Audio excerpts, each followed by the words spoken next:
Hello everyone, welcome to my YouTube channel IITN chemistry academy. तो आज के इस क्लास के अंदर हम डिस्कस करेंगे बेसिक चीज़ें जो यहाँ पर इलेक्ट्रॉनिक कन्फिग्रेशन से रिलेटेड होगी। इलेक्ट्रॉनिक कन्फिग्रेशन का मतलब हिंदी में होता है इलेक्ट्रॉनिक विन्यास। तो इलेक्ट्रॉनिक विन्यास को सबसे पहले बोर मॉडल के अकॉर्डिंग आपको समझाएंगे। उसके बाद इसका मेन कंसेप्ट क्या रहता है, इसको कैसे लिखते हैं, वो चीज़ें यहाँ पर वन बाय वन डिस्कस करेंगे। ठीक है, तो वीडियो को अंत तक देखें, लाइक शेयर सब्सक्राइब इसके अंदर आप करते रहें। आपका सपोर्ट हमारे लिए मोटिवेशनल का काम करेगा। तो चलिए स्टार्ट करते हैं।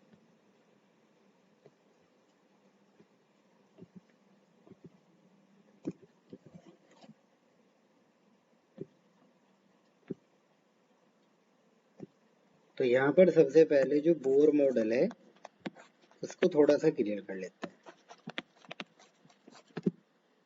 अब बोर मॉडल के अंदर मैं आपको बता दूं कि बोर मॉडल के अंदर आपको जो है बेसिकली जो चीज सीखना है, तो बोर मॉडल ने आपको ये बताया था कि जो इलेक्ट्रॉनिक डिस्ट्रीब्यूशन है वो किस तरीके से आपका होता है। तो सपोज दैट इस तरीके से बोर मॉडल है और यहाँ पर क्या है, सेंटर को यहाँ पर क्या करते हैं, न्यूक्लियस कंसीडर करते हैं। और न्यूक्लियस के अंदर हमेशा दो पार्ट आपके अवेलेबल होंगे, एक का नाम होगा न्यूट्रॉन और दूसरा आपका कहलाएगा प्रोटॉन। ठीक है, तो चीजें थोड़ी सी लर्न करनी आपको पड़ेगी। न्यूट्रॉन का जो चार्ज है, अगर चार्ज की मैं यहाँ पर बात करूं तो न्यूट्रॉन का चार्ज कितना होता है, 0। और प्रोटॉन का चार्ज क्या रहता है जी, पॉजिटिव। तो जब इन दोनों को आप ऐड करोगे, पॉजिटिव और 0 को ऐड करोगे, तो टोटल चार्ज आपके पास क्या बनेगा, पॉजिटिव। इसलिए न्यूक्लियस के अंदर हम पॉजिटिव चार्ज का यूज करते हैं, पॉजिटिव साइन को रिप्रेजेंट करता है। क्लियर है? अब यहाँ पर जो समझने वाली बातें हैं वो ये है कि आपके पास जो सेल्स हैं, तो जैसे फॉर एग्जांपल ये की सेल है आपके पास, यहाँ पर जो है ये पहली सेल है n=1। कौन सी है, n=1। दूसरा है जी n=2 और तीसरा है n=3। ऐसे फोर्थ फाइव्थ आपके आते चले जाएंगे।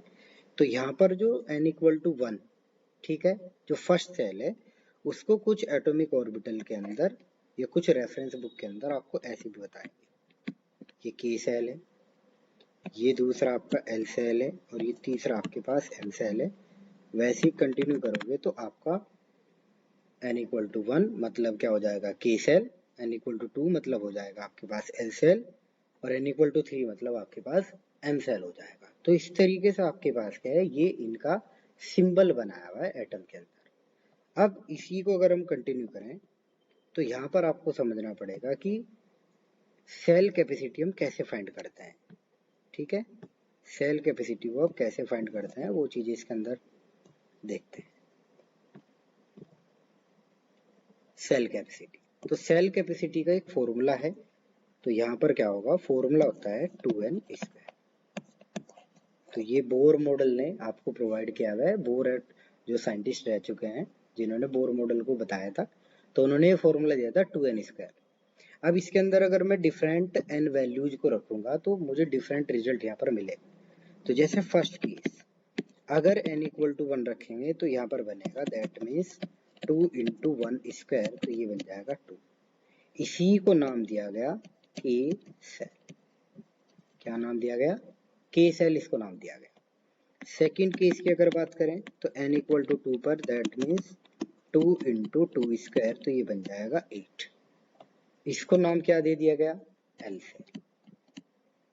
ठीक है, वैसे अगर थर्ड वन की बात करें आप, तो थर्ड वन के अंदर यहाँ पर क्या बनेगा, n=3, तो दैट मीन्स 2×3², तो ये बन जाएगा आपके पास 80, यानी ये बनेगा आपके पास एम सेल। क्लियर है? अगर फोर्थ वन की बात करें n=4, तो यहाँ पर बन जाएगा 2×4², तो ये बन जाएगा 32।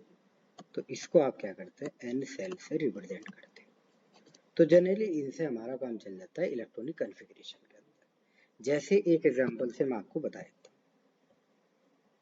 एक छोटा सा एग्जांपल है कि आपके पास है सोडियम, सोडियम का नंबर कितना होता है, 11। अब ये मैं आपको बता रहा हूँ इलेक्ट्रॉनिक डिस्ट्रीब्यूशन का तरीका। तो शॉर्टकट में कहीं पर लिख लेना के अंदर 2 इलेक्ट्रॉन, एल के अंदर 8 इलेक्ट्रॉन, एम के अंदर 18 इलेक्ट्रॉन और एन के अंदर 32 इलेक्ट्रॉन। ऐसे इलेक्ट्रॉन डिस्ट्रीब्यूशन हमने फॉर्मूले के अकॉर्डिंग निकाल। जैसे ही फॉर्मूला आपने निकाल लिया, इस फॉर्मूले के अंदर आपने रखा कि यहाँ पर आपके पास के अंदर कितने इलेक्ट्रॉन जाने हैं 2, एल के अंदर 8 और आपके पास टोटल इलेक्ट्रॉन कितने हैं 11। देखो आपने फिल कितने कर दिए 2 + 8 मतलब आपके पास कितना हो जाएगा 10 इलेक्ट्रॉन। तो 11 - 10 यानी कितना बच जाएगा। क्लियर। तो मैंने स्टार्टिंग में बताया था कि इलेक्ट्रॉनिक कन्फिग्रेशन को आप ऐसे जो है वैलेंसी में भी यूज कर सकते हो। क्लियर है, कोई डाउट तो नहीं। अब बच्चे इसके अंदर कंपटीशन में ये पार्ट पूछे जाते हैं कि ये जो स्टार्टिंग के इलेक्ट्रॉन है, यानी अगर आप वैलेंस इलेक्ट्रॉन को छोड़ दो तो बाकी इलेक्ट्रॉन्स का नाम क्या है। तो आपके जो ये जो लास्ट वाले इलेक्ट्रॉन है इनको बोलते हैं वैलेंस इलेक्ट्रॉन, जिसका दूसरा नाम क्या होगा outer most electrons, outer most electrons. लेकिन जो स्टार्टिंग वाले हैं इनको आप क्या बोलते हैं जी कर्नल्स इलेक्ट्रॉन। तो कर्नल इलेक्ट्रॉन इनको बोलते हैं। यानी जब आप किसी टॉपिक को पढ़ रहे हो तो आपको उसकी डीपली नॉलेज होना चाहिए, ठीक है, ताकि आपको कोई भी किसी भी तरीके का कंफ्यूजन ना हो। ठीक है, तो ये हमने एक छोटा सा एग्जांपल लिया। अब कितने एलिमेंट आपको बेसिकली याद करने चाहिए, तो मैंने कुछ एक टेबल यहाँ पर बनाई हुई है पहले ही, तो वो टेबल आपको एक बार मैं शो कर देता हूँ।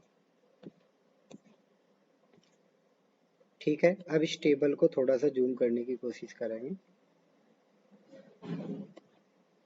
चलो,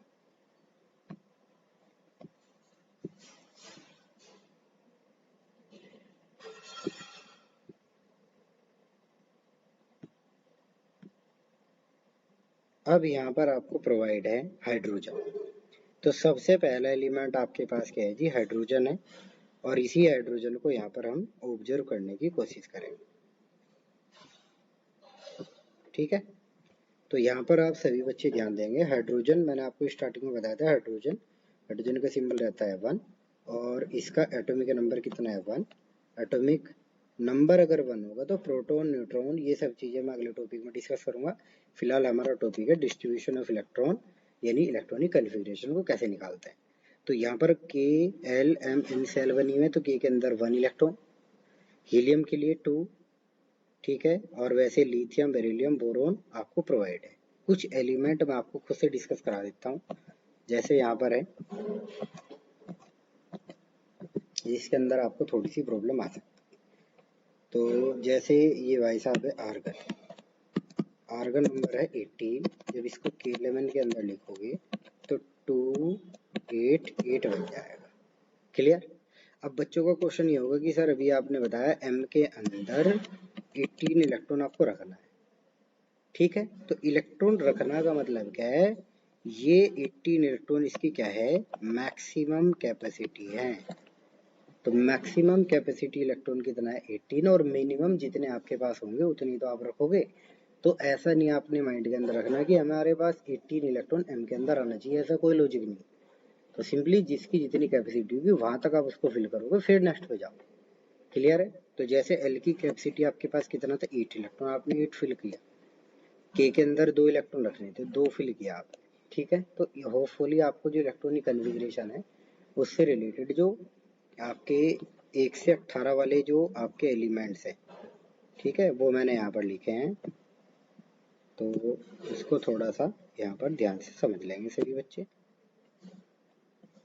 तो यहाँ पर ये आपको प्रोवाइड है, और इसी टेबल को अच्छी तरीके से एक बार रिवाइज कर लेना, सीख लेना, क्योंकि यहीं से वैलेंसी फॉर्मूले ये सब चीज़ें आपकी चलती रहेगी बेसिक क्लास के अंदर। ठीक है, अब बेसिक क्लास के अंदर ये चीज़ें मैं 1 बाय 1 आपको प्रोवाइड करूँगी।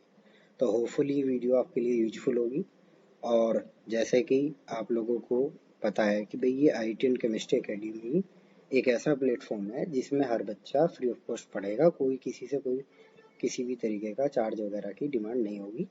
तो आपकी जो ड्यूटी है वो लाइक शेयर सब्सक्राइब, ठीक है, अपने दोस्तों के अंदर करें, क्योंकि जो भी ज़रूरतमंद बच्चे होंगे उनको ये वीडियो टाइमली प्रोवाइड होता है। ठीक है, इसी के साथ Thank you so much and thanks for watching this video.